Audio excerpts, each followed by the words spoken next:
So here's a chunk of text from the first chapter of Alice's Adventures in Wonderland by Lewis Carroll, and right now it is very unreadable.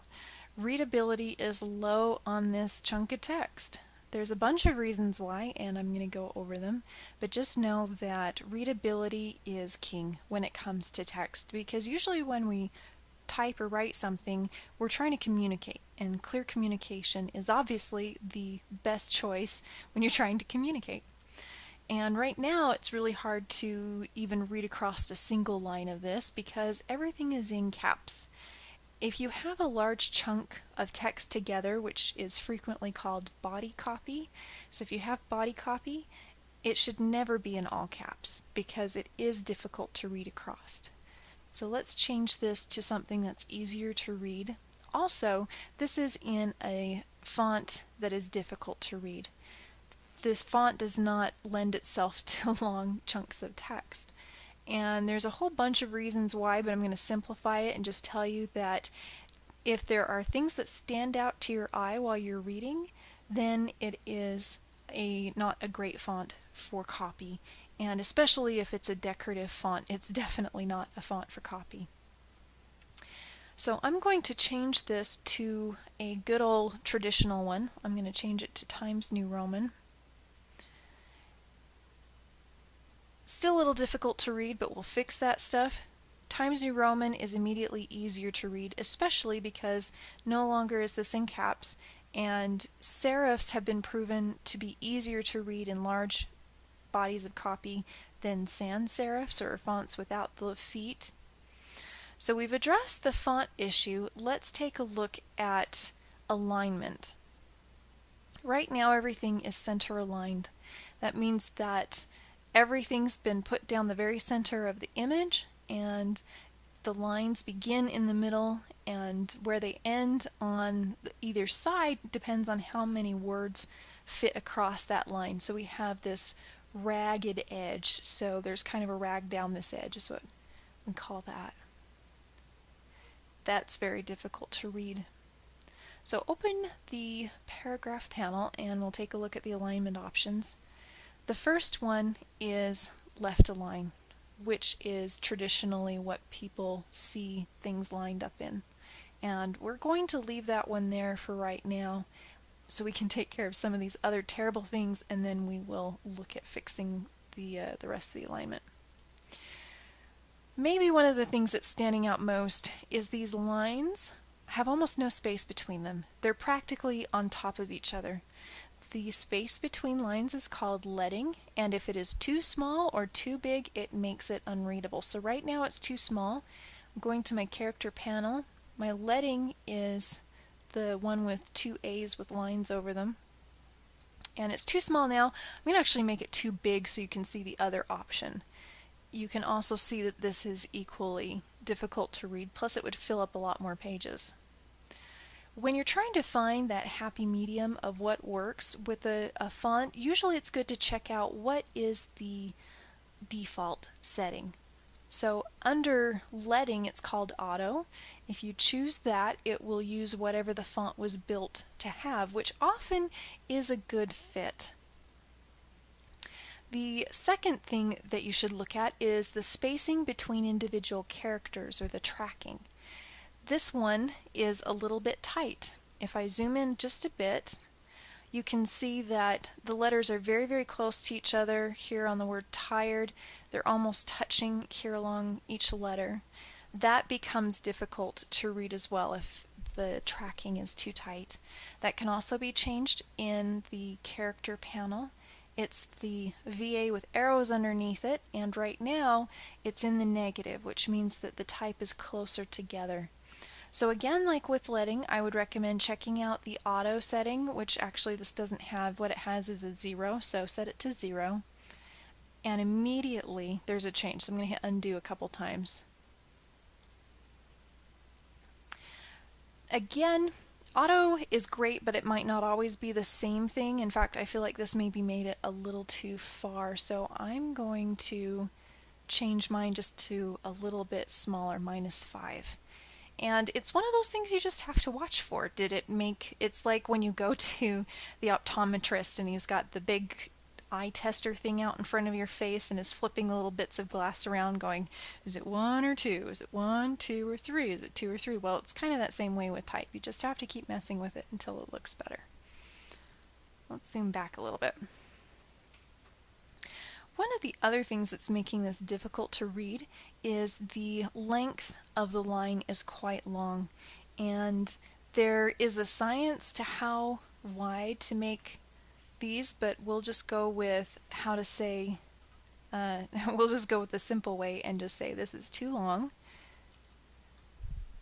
Usually a small paper novel, if you think of that, is about the right line width, and depending on what you're working on it might even be smaller, but we're going to go for a double column setup so we can fit more of this story on here. So I'm going to grab this little headline and move it up, get my type here. Now you'll notice in this paragraph type box at the very bottom it has an X in that handle. That means that there's more type there, and as long as that X is there, I know that I've still got some type to show up. Now other programs have really nice fixes for that. Unfortunately Photoshop's not one of those, so if that's the case I'm going to make a copy of that type and erase what's showing. So I have to actually select down here and go all the way up and delete, and now it should go from here up to the next line. Some things that we can do to make this even more readable are to separate the paragraphs. The quickest way to do that in Photoshop would just be to do another enter at the end of each paragraph. I'm not actually sure where that paragraph ends.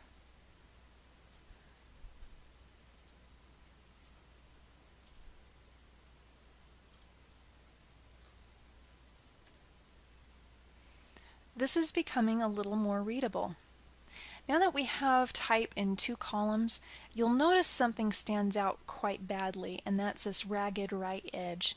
So frequently a simple left align works, but when you're working with columns of text that are up against more text or maybe an image, it's good to have a straight line against other straight lines. So back to the paragraph panel, make sure I've got my 2 chunks of big text. There are some justify options. Now the first one on the far right is force justify, and if we click that you'll notice some really bad things happening. What force justify does is it takes all the words in the line and puts the one on the left all the way to the left and the one on the right all the way to the right, and then distances the things in the middle kind of equally between those. And that's great if there's enough words to fill it in, but if you're a few words short of a full line, you get something like this, which is very undesirable. So instead of doing a force justify for bodies of type, you can do a justify left last. I think is what this is called. Justify last left. There we go. So the last line is justified to the left. And now you can see a big difference between this line and the next. So I'm going to grab this other one and also change it to that. There we go. So a column line, as long as it's not over long, it's easier to read. And instead of worrying about specific individual characters, use your own ability to read it. If it goes clear across the page, I can guarantee it won't be easy to read. For example, actually I can flip back to the website where I got this from. Check this out. Yeah, I bet you'd love to spend hours reading a book like that. You'd almost have to have a line guiding you down, because by the time your eye gets all the way to the right, you're going to have a hard time coming back here to find what line you're on. So that's my illustration of why you shouldn't have long lines of text for readability's sake. So we've covered things like leading and tracking and font selection. Let's take a look at another file and look at color. Color also affects readability. Now this was assembled with a color scheme in mind.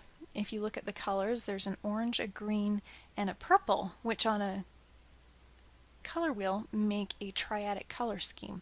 They're equally distanced from each other on the wheel. However, what's happened that's messed up this color scheme is the brightest hues of each one of those colors has been picked. So we need to create contrast to make type readable. Now the best contrast, the very first contrast, is going to be black text on a white background. But obviously if you're making an announcement or something special, you probably don't want to have just white backgrounds. So you want to avoid choosing those super uber bright colors. I know that these don't have a lot of contrast between each other, some of them, because when I go to my image, or actually let's not do it that way, grab your adjustments panel, make sure that your colors are set to default by clicking over here so black is in front and white is in back, and then click the gradient, create new gradient map, which is the bottom right button, and it will turn it black and white. That's one way you can check immediately for any sort of Photoshop file without worrying about flattening or getting rid of color and all of that.